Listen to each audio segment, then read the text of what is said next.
This podcast was produced by OAR FM Dunedin with support from New Zealand On the Air. Oh, how I love being a woman. Welcome to Girl, annotated on OAR FM Youth Zone. Take a seat in our virtual cafe as we indulge each other in feminine-focused issues. Hello, hello. Welcome to another episode of Girl Annotated, the podcast where we discuss everything feminine. Today is another special episode, and I know I say that every single episode. But let me tell you, today is the most special of all special episodes because we have our very first guest. Today's guest is involved with our school amnesty group, which is our human rights group at Otago Girls High School. She is a die-hard fan of the Beatles and, might I add, quite the fashion expert. So without further ado, today we are joined by... Hello, I am Amandine. I'm delighted to be here. I'm delighted to have you here, Amandine. Amandine is one of my close friends. She made me feel pretty welcome when I first moved here to Otago Girls. So yeah. So Amandine, before we start getting into the details and also start ranting... There will be some ranting. There will be some ranting. Could you please introduce yourself? Tell us your name, where you're from, your interests, and just all that jazz. Hello, well, I am Amandine Chanalet-Quercy, which is a very French name. I'm from... Amandine Chanalet-Quercy. Amandine Chanalet-Quercy. I'm from New Zealand, born in Dunedin, but I was raised in France from a French father and an English mother. So it's a bit of a mix. Mm-hmm. I love the Beatles, like you said. My men. My dead men. Only two of them are dead. My shining is Beatles. I love fashion and I am a die-hard feminist. So I'm delighted to be able to talk about fashion and history on this. Love all that. All that jazz. We are definitely going to touch on all of those things. Especially like in this episode, we're sort of going to connect the lines between fashion and politics because me and Amandine have in bold letters highlighted fashion is indeed political. Yes, indeed. Yes. Okay, so it's a pretty debatable thing. And I think it's a question that comes up quite a lot on the internet, the question whether fashion is political or not. And I personally, I think about this every time the Met Gala comes up because I see people comparing it to what people wear in the Capitol in the Hunger Games. Yeah. Yeah. And to an extent, I do side with this perspective, but I also feel very conflicted because I know that the event, the Met Gala, it's from what I've read, it's an annual fundraising event for the Metropolitan Museum of Art's Costume Institute in New York City, and yeah, it generates a lot of money, multi-million dollars. To fund the Costumes Institute exhibitions, staff operations, conservation projects, and historic acquisitions. And also, it's just nice to see celebrities actually put in effort. Yeah, I think the Met Gala definitely can have some elements of that capitalist. I mean, not capitalist. The Hunger Games element of it, the Capitol. But it is still a way to fund the arts and a way to show art through fashion, and that was the theme this year. Mm-hmm. But what was the theme this year? Fashion is art. Oh, that was literally the theme this year. No, there's some really cool outfits. I think I'm conflicted on the Met Gala. Definitely, but it is a very reserved event, and you need a lot of money to be able to exit it. But the money is going towards the art, so yeah. Okay. Yeah, you see, that's the thing. I'm so conflicted because I want to support the good cause, but it's just so ironic to see these celebrities dressing up. Why should they be the ones to I mean there's nothing wrong with celebrities dressing up. It's just that we're so obsessed with them. Yes, when it comes absolutely. to Met Gala, I feel like especially when I was younger, I used to be one of those people who would be like, oh, not another guy in a bland suit at the Met Gala. I am still one of those people, actually. If I see a guy in a bland suit at the Met Gala, I will be very disappointed. Do better, men. But there are some really good ones. It's very rare. But I like guys who show up to the Met Gala in very unique looking suits. Like, you know what I mean? Yes, I do know what you mean. Shout out to Conan Gray. I've always really loved his outfits. Oh, I love Conan Gray's outfits. But yeah. So, interestingly, this year, someone quite controversial went to the Met Gala. Do you know who it is? Do you know who went to the Met Gala this year? There were a bunch of people who went to the Met Gala. Who are you thinking about? Jeff Bezos and his wife. That's who I was thinking about. How do we feel about that? Well, I feel like often a lot of the celebrities they are invited to the Met Gala. There's like an invitation they send out, and definitely a lot of it feels like a lot of actors and models and people already involved in the arts who are there to support the arts and showcase fashion as a form of art. And I think like that kind of makes it out. But with Jeff Bezos, I personally am not a big fan of his appearance because it's essentially just like it becomes just you can buy yourself into any of those events with enough money. And it feels a bit odd for an event like that because like it was always reserved, but it made sense for it to be like people high up in the art industry. And now you've got, well, if it's just a millionaire, you can turn up.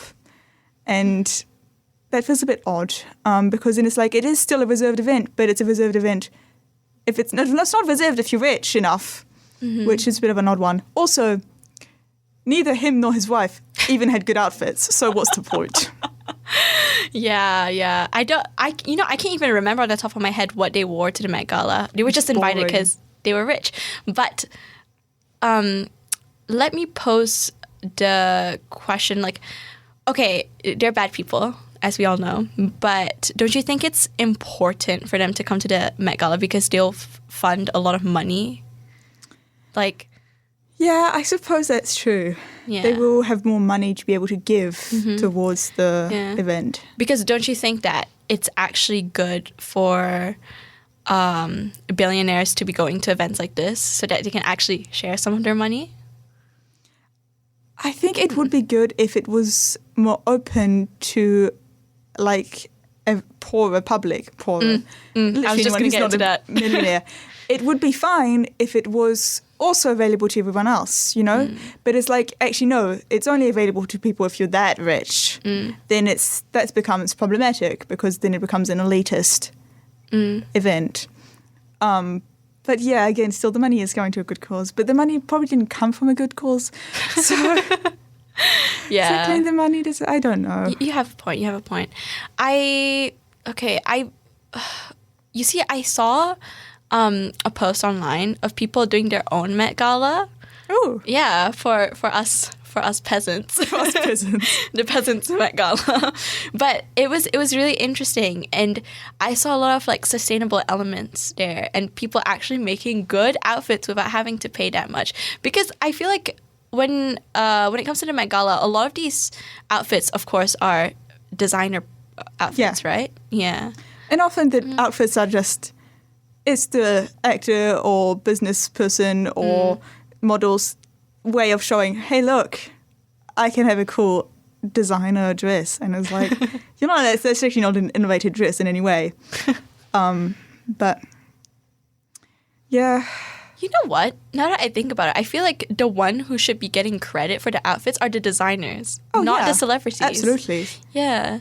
I think it depends because often, like, for the more innovative ones, I think, like, Lady Gaga, that dress that she wore, Madonna had the most incredible dress, and I think she was very part of the design process. So it's like often the more creative dresses are definitely probably the model has a bit more of a say in like the design itself. But definitely I feel like Robert Wan had a lot of designs in this year's Met Gala, and I think he was very recognized for them. So I always love Zendaya's outfits. Love Zendaya. Love Zendaya. How did you feel about just straying away from our topic for a while. I just want to know your opinion. How do you feel about Zendaya's looks for the Odyssey, for the Odyssey movie? Generally, I like them. I can't remember all of them. I've been swept up in the Spider-Man premiere outfits, yes, which I loved pretty much all of them. There was the controversial earrings that she wore. Did you hear about that? No, I didn't. Well, there was, I think on the very first premiere for the Odyssey, she wore these 2,000-year-old, actually ancient Greek earrings. Oh my God. And a lot of people were quite mad that she wore them because they believed that they should be preserved, and by wearing them it wasn't preserving them. But I understand where they're coming from, and I think it can be dangerous if you're wearing them. I think a lot of people are like, it's cultural appropriation, which I'm not going to get into. I don't know how to put my opinion on that. But personally, I feel like her wearing those earrings was actually quite cool. It was a nice nod to the actual physical piece of the film and the ancient world that she was portraying in the film. So, you see, I feel like this is actually very political. This is actually tying into fashion as political, and thinking about it, I feel like in that situation it's okay. But this reminds me of the time when I think Anna Chamberlain wore a stolen artifact from India. I think that's kind of controversial. Well, there was the collection. I think it was Dior. Possibly a few years ago, that had these pairs of sandals, and a lot of their male collections, which were directly tied to a Southeast Asian traditional type of shoe, and without any credited to the traditional designers, and that was appalling. I guess that's also one thing about a Met Gala is that they like to, this is just my opinion, but I feel like they invite a lot of celebrities, upper, I'm going to say upper class celebrities, but isn't that all celebrities? They try to be diverse, but they only invite the wealthy, diverse people. But yeah, I don't know if, do you know who Shah Rukh Khan is? No, I do not. So he's basically one of the best Bollywood actors, and he was invited to the Met Gala, and a lot of people didn't even know who he was. But yeah, it was kind of sad for me because I'm a big fan of him. I'm sorry, I did not know who he was. It's all good. It's all good. Definitely, honestly, even all the white actors, I'm I have no idea who you are, but you're there. Yeah, and you see, this is the thing. Like I said just now, we don't. The designers don't get enough credit, and I don't know who the designers are. I want to know who the designers are. You know. Shout out to Robert Wan. You should go check him out. I will check him out. I will check him out. I think definitely when I was looking through them, pretty much all the photographs I was going through had the designer credited. So I think it's you can find it if you're interested, but I don't think they put forward as much as when they arrive on the carpet, they obviously the model, the person wearing them is pushed forward more than the designer. But I think the designers are still credited. If you still have to look for it a tad more. Okay. All right, moving on. So I want to ask you, Amandine, why do you personally believe that fashion is political? Go. What a great question. I truly believe that fashion is political because, first of all, everything is political, right? Yeah. Everything in our society indicates who we are, how we live, and that how we live and who we are is essentially based on the politics of where we live and how we live and what resources we have access to, which is a political affair. And so what we choose to put on our bodies is also a political affair because it indicates our personal style, our personal upbringing, our personal beliefs. And it doesn't really matter what you're doing, but it is still political.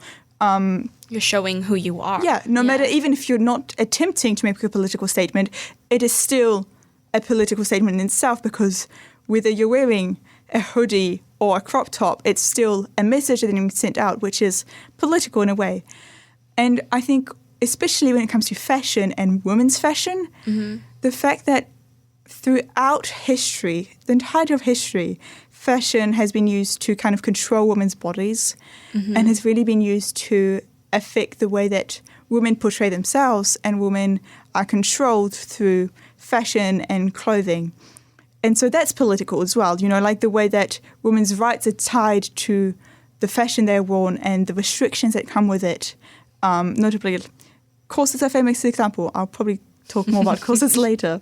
But that's the female and women's rights throughout history is a political act, and the fashion that they wore because of that is very political. And so when it comes down to today, there's still that remains of women's fashion and how that's still political, because it's still tying into how we present our bodies and how we have control of our own bodies in more today's standards. Or we don't, depending on where you live. Yeah. But I was gonna like give my own opinion, but then I realized, we basically shared the same opinion just now. There's nothing more to say to that. Yeah. But throughout history, I feel like, a lot of a specific group of people have been controlling what women wear. And also, like, off topic, but I feel like it's very interesting because, what do you call it? A lot of men are afraid to express their fashion. But if you go back in time, men's fashion was incredible. There were some stunning pieces of men's fashion. And I think men's fashion is just as political as women's. Oh, yes. It's a different conversation, but it's still the same idea of, like, in modern society, a lot of men are afraid of being too feminine and kind of have more restrictive clothing in terms of colour and shape. Not restrictive per se, but, like, they have a limited closet that they really like to get out of, which, again, is political because there's this patriarchal values tied to feminism and feminist, I don't know, but like to more like a female presentation. And I think a lot of men are still afraid of that, and that's very much political. But it's actually interesting because a lot of men back in the day weren't afraid to wear, like, when did it become a thing? When did the color pink become feminine? That's actually I do have a fun fact about the color pink. I can't remember the exact date. Somewhere in the 19th century, I believe, there was a queen who was expecting a baby. I believe it was one of the English queens. I can't remember the date. Anyways, at the time, pink was a colour attributed to young boys because red was a colour of masculinity. Red was the colour of malehood. And so pink was a softer version of that. So it was for boys.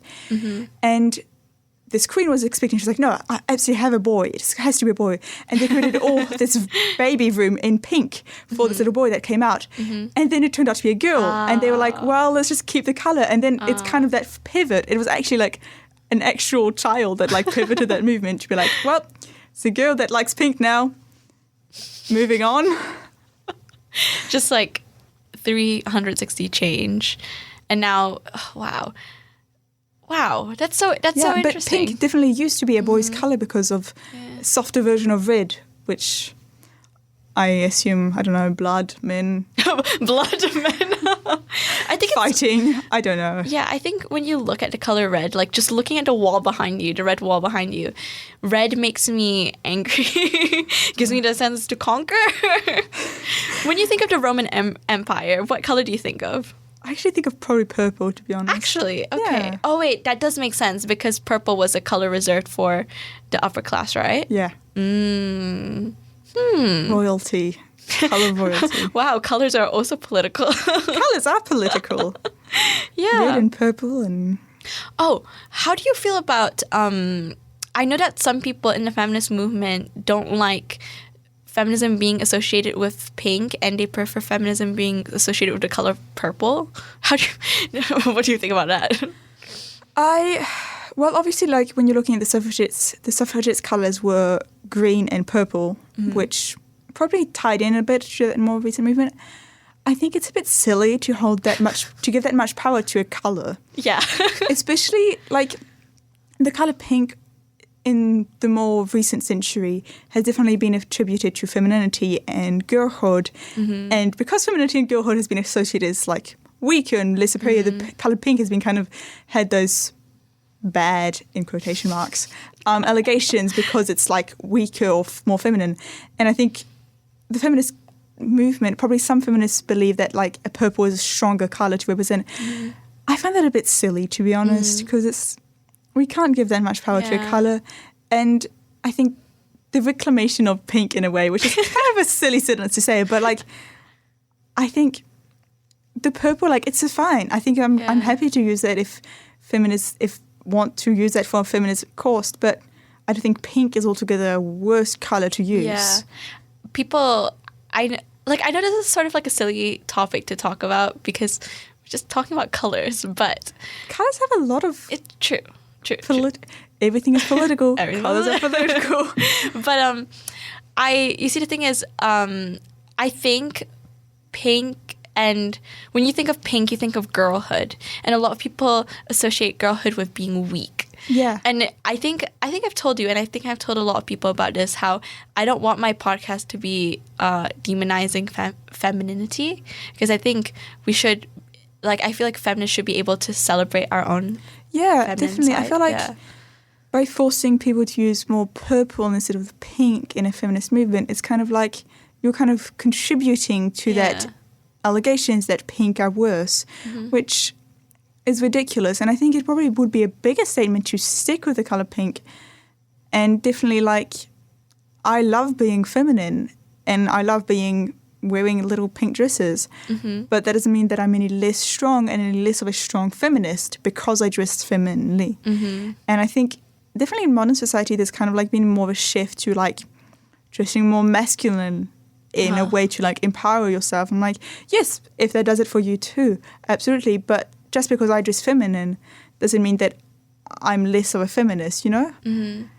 Like, who are you to control what people wear? Yeah.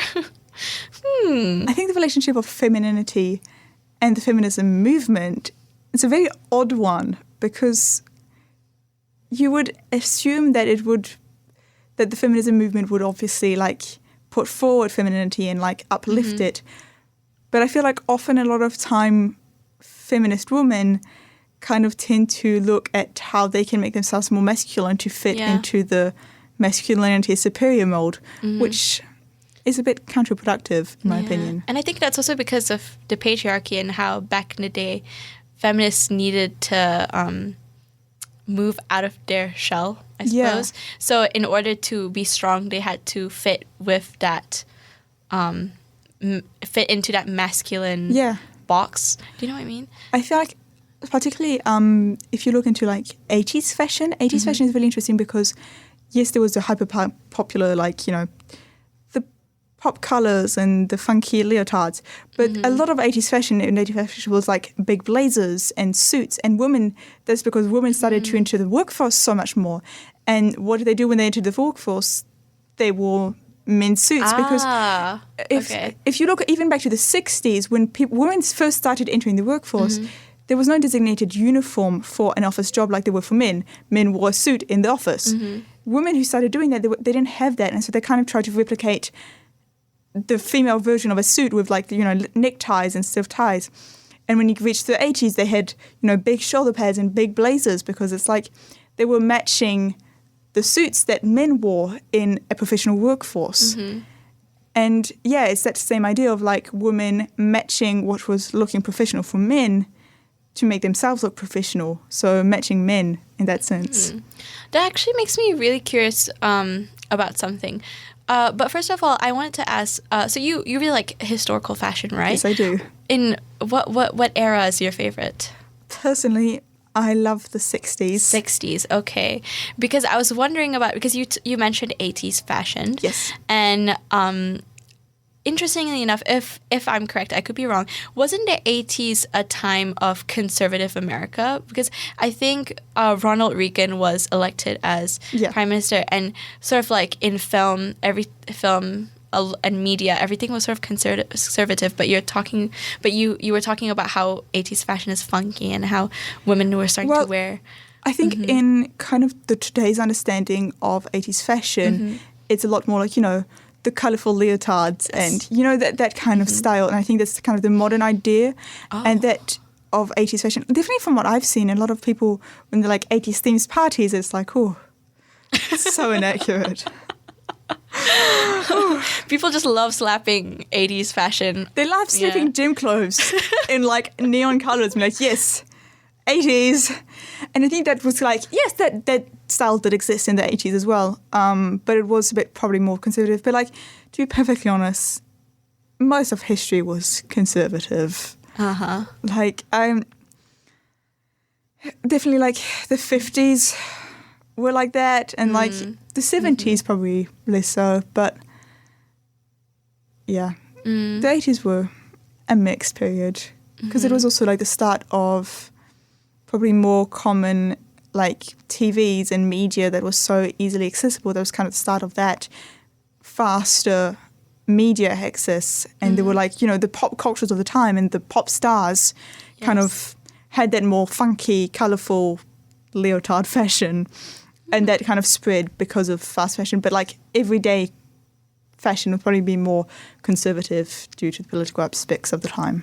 Do you want to just take the spotlight for a second and talk more about historical fashion?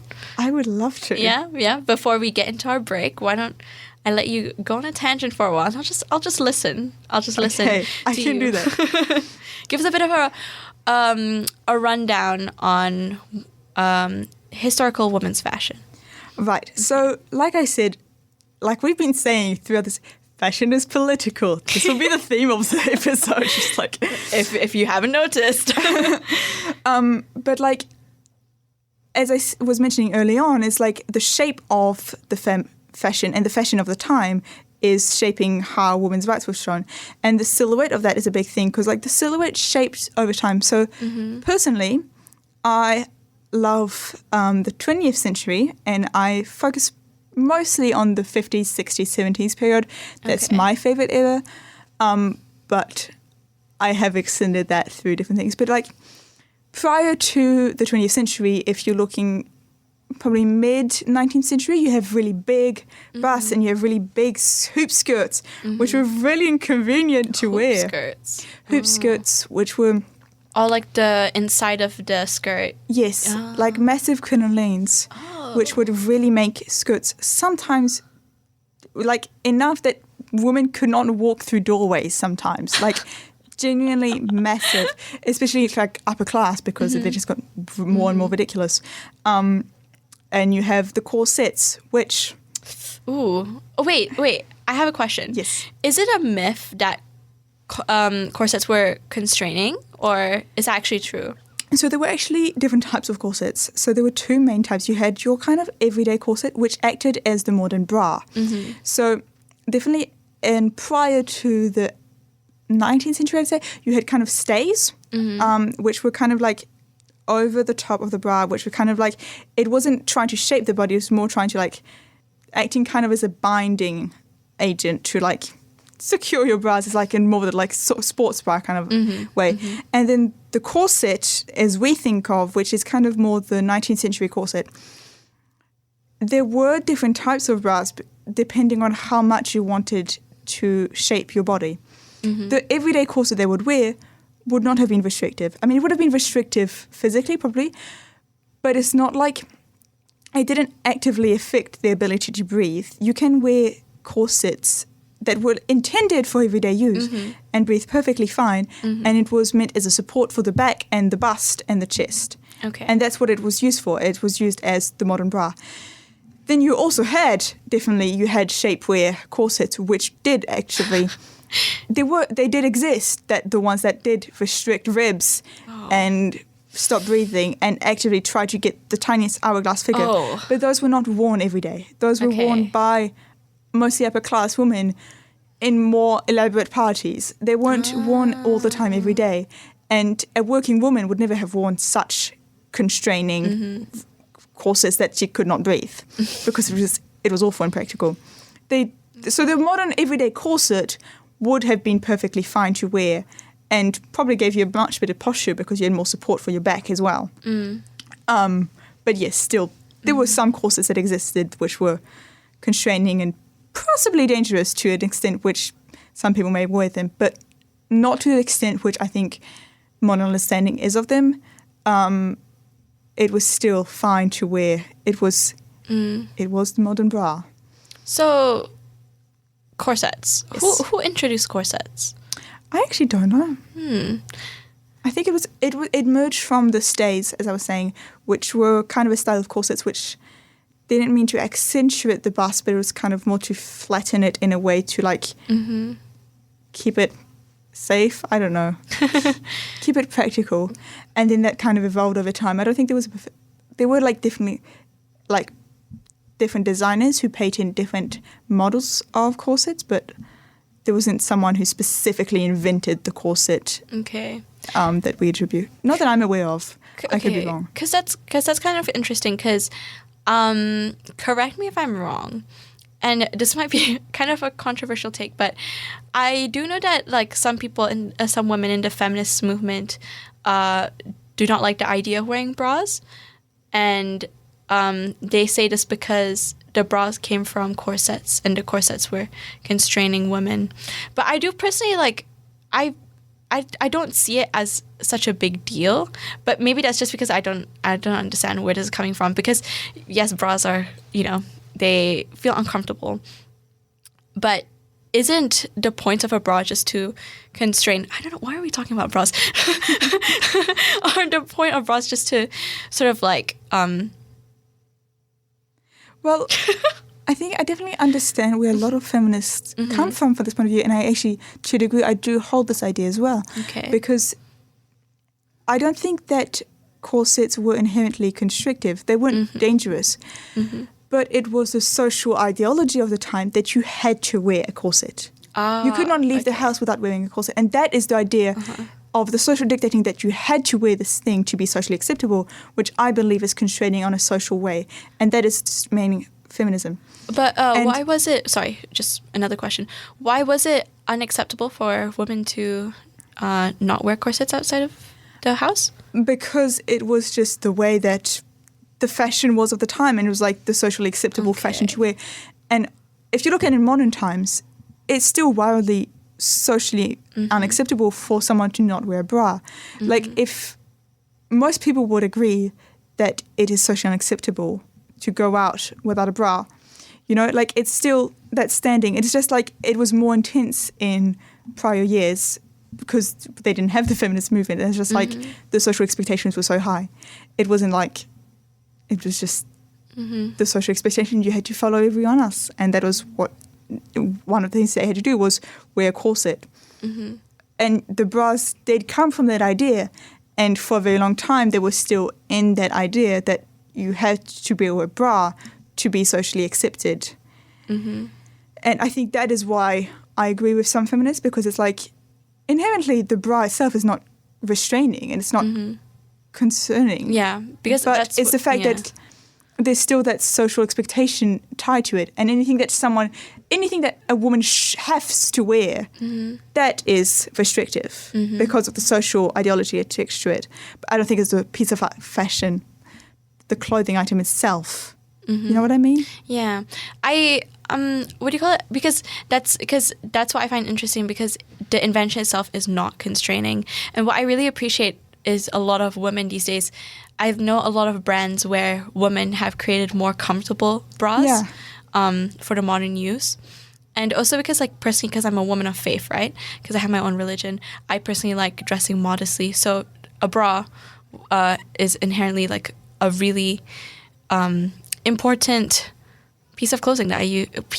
Piece of clothing that I use in my everyday life. But that's really interesting to finally understand that, because I've never understood where that came from before this.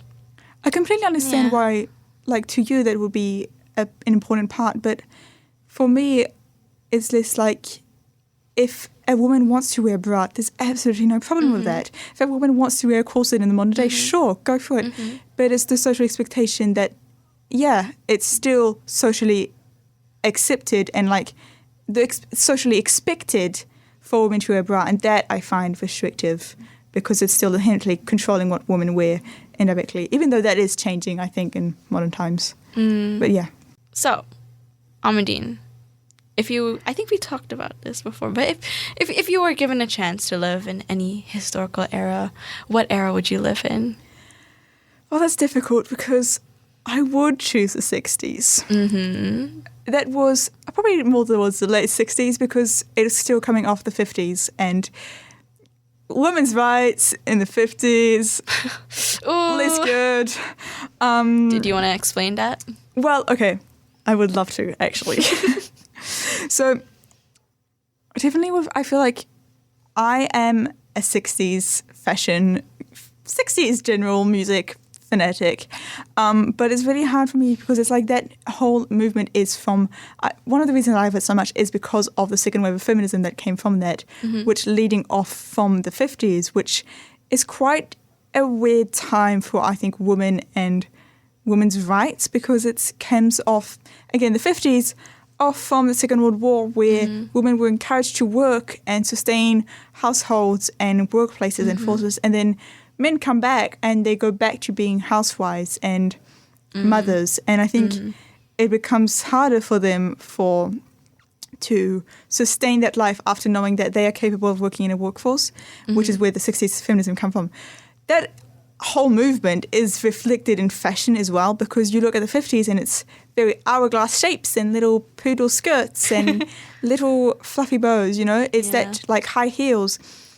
And when the women start being like, actually, I don't want this, that leads into the fashion of the 60s, which is extra fascinating when you look at the history behind it because it's like the boxier chef dress, which is short mini dress with no real shape or waist.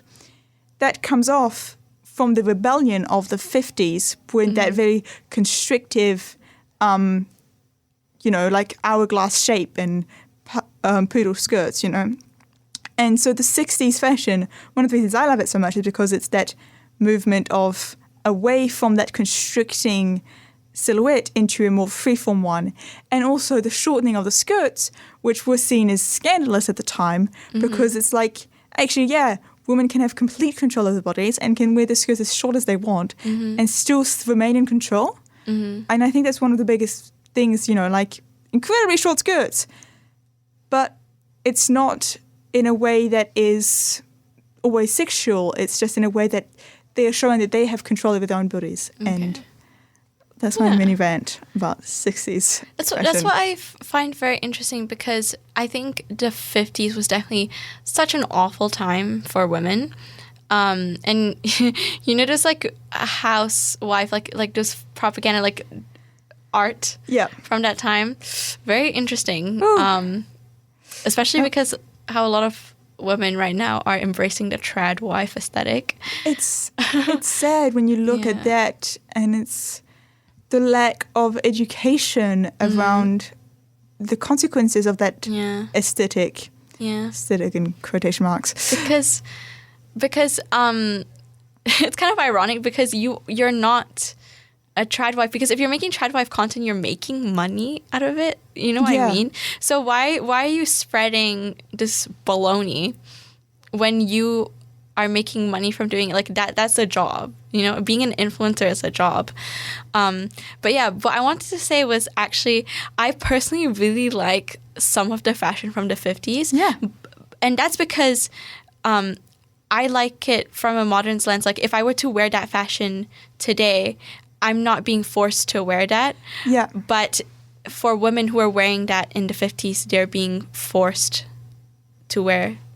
Yeah, absolutely. Yeah. And that comes back to the social expectation of what women wear and the controlling of what women wear.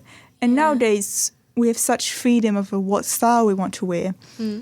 There's a lot of freedom, and I don't think a lot of women realize the freedom that we have to choose what we wear all the time, and obviously women could wear different things in the time, but the social expectation is so different that I think a lot of more women these days, and probably the trad wives of today's era, it's a lack of education on the fight that women have gone for us to have the choice to be a trad wife if we want. And if a woman wants to go and live on a farm and be supported by a husband, I mean, if that's what she wants to do, then go ahead. Yeah, that's okay. And you see that's the difference between being a housewife and being a trad wife. Yeah. Or trad wives, it's a very brainwashed term. Yeah. You know what I mean? Yeah. Yeah. it's the spreading of that ideal when it's like, yeah. Sigh. Sigh. But even in modern society, there's still a big social expectation on what women wear, and like, not specifically special social expectation nowadays, but there's still, you know, a judging socially if you start dressing alternative or a bit weird or a bit out of the kind of more, you know, the treadwife kind of, not specifically treadwife, but it's a specific style of dress with heavy makeup and like standing out. Standing out, yeah. I don't know. No. Oh. But yeah, I mean, it's really interesting, you know, like thinking, just like questioning who has the authority over what we wear, you know? And I think, you know, if you have a specific style, go for it, you know? It's not just, it might be just a phase, but like, even if it is just a phase, enjoy then it you get while it to that lasts. process of finding out something about yourself, and you get to have a go, and you get the choice of wearing it for however long you want to wear it. And that's the big fight of, like, you know, all of the women's history over the years has brought us to this point in time where we're like, actually, yeah, we do have the choice of what we wear, which is a big thing, and I don't think it should be taken for granted.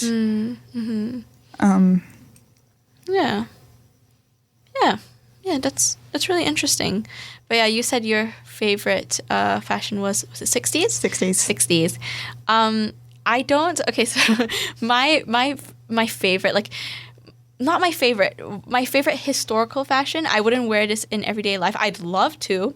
Is that so I really like watching Asian dramas, East Asian dramas, so Chinese dramas, Japanese dramas, Korean dramas, and I really love watching historical clothing in these dramas, and I like to point out which ones are historically inaccurate. Me too. Yeah.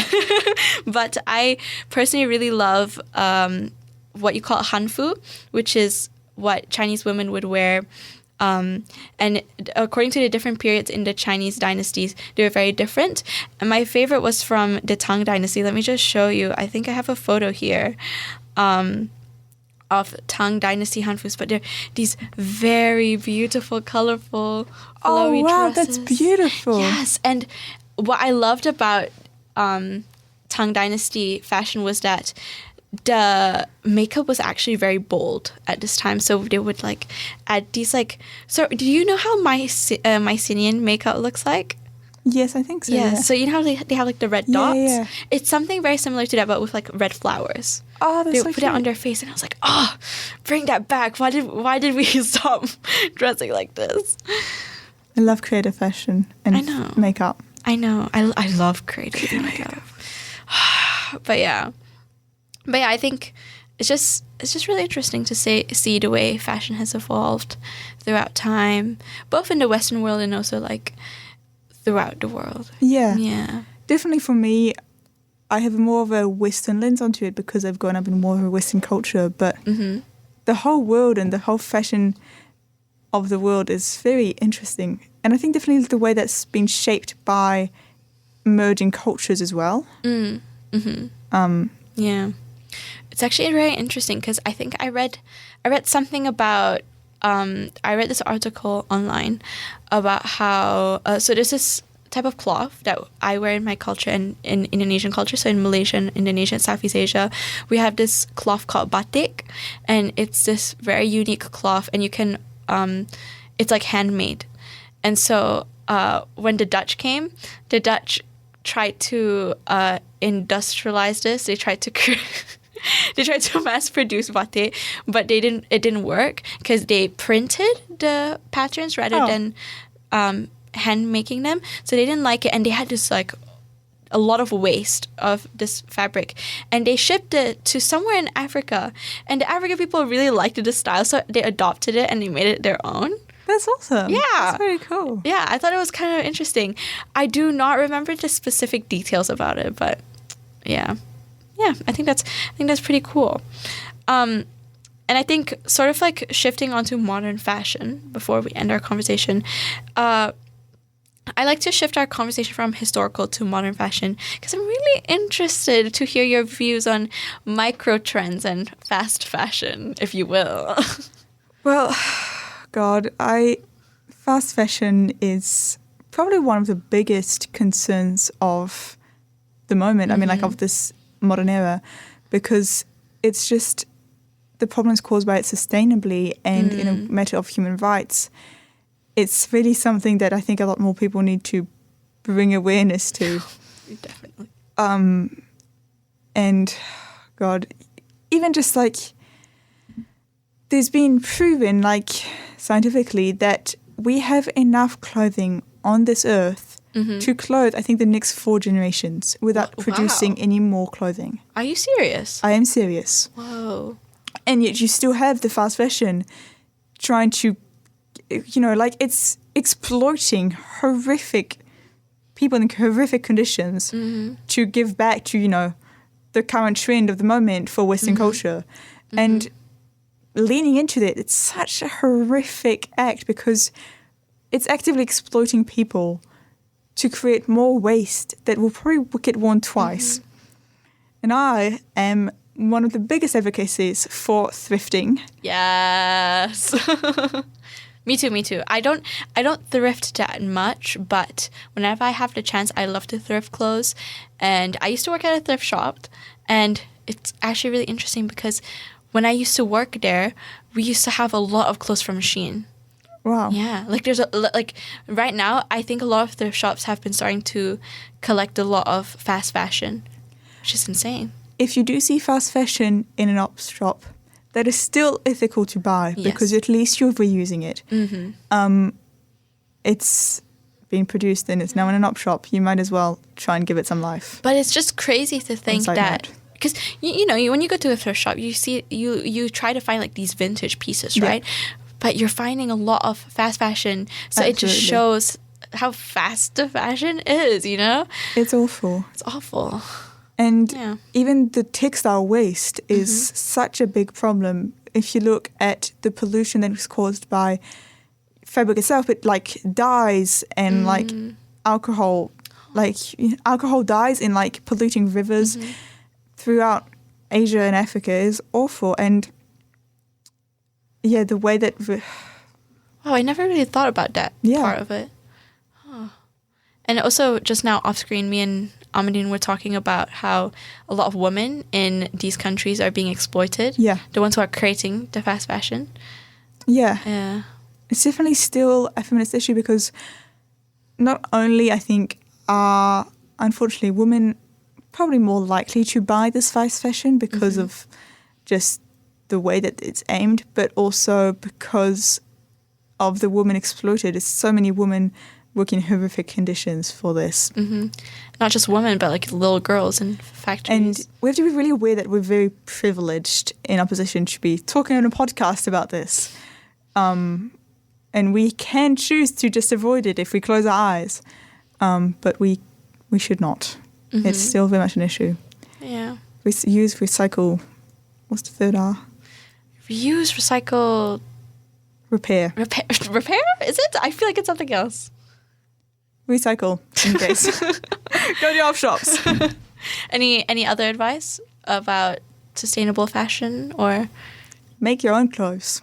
The biggest way to combat fast fashion is to make slow fashion and make it yourself. What's slow fashion? Oh, is it making? Well, it's just like, slow fashion is probably a term I just invented on the spot.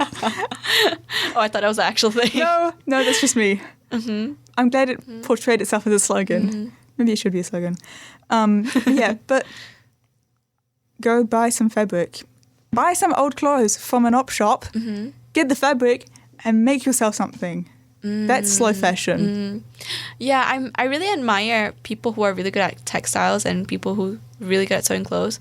My sister sometimes she will take like clothing that she doesn't necessarily like, but she really likes the color or the fabric, and she'll turn it into something new. And I'm like, wow, that's so easy. You can do that. I didn't know you could do that.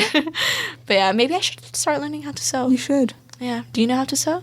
I know the basics. I'm not great. but I can sew it up if I want to. Yeah. Dear viewers, Amandine has a very beautiful closet, very beautiful wardrobe. Yeah, I love looking at your fits. And Thank you. Yeah. Would you say it has like a lot of like 80s or 60s inspo? A lot of 60s and 70s inspo. Okay. And probably I've been bringing more 90s into my looks recently. But I think everything I own is probably secondhand. Thrifted From or my just like older cousins. Yeah. But yeah, thank you so much for coming onto the podcast. Thank you for having me. I have loved talking about fashion and politics and history how they intertwine. Yeah, I think you were like a very good first guest to have because we're friends, and also we both really like ranting about these things. Very passionate. We love passionate women on the podcast and in real life. We love passionate women everywhere. But yeah, thank you so much. And see you next time. Bye. Bye. Thanks for joining us on Girl Annotated. Check out our Instagram at girl_annotated and look out for our latest episodes on Spotify, Apple Podcasts, and on oar.org.nz. See you next time.